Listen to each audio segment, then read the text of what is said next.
Operation सिंदूर की सफलता के बाद घाटी में अब दहशतगर्दों के खिलाफ एक्शन जारी है। 13 मई को शोपियां में लश्कर के 3 आतंकवादियों को ढेर किया गया और अब आज त्राल में जैश के 3 आतंकवादी जिन्हें ढेर किया गया है। इन तीनों आतंकवादियों के नाम उस 14 आतंकवादियों की लिस्ट में शामिल थे जिस लिस्ट को पहलगाम आतंकवादी हमले के बाद सुरक्षा बलों की तरफ से जारी किया गया था।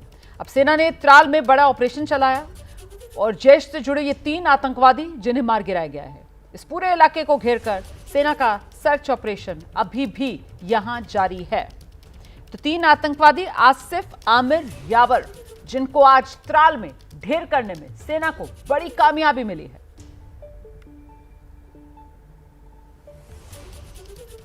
नादर गांव में सुबह से चल रही मुठभेड़ खत्म हो गई है और इसमें 3 मिलिटेंट्स के मारे जाने की पुष्टि हो गई है। अब से थोड़ी देर पहले आईजी कश्मीर वीके बिरदी ने बात करते हुए कहा कि इस मुठभेड़ के बारे में जो जानकारी मिली थी उसके आधार पर ही ये ऑपरेशन शुरू किया गया था और कई घंटों के एनकाउंटर के बाद तीनों मिलिटेंट्स को मार गिराया गया है, लेकिन इनकी पहचान आधिकारिक तौर पर जाहिर नहीं की गई है।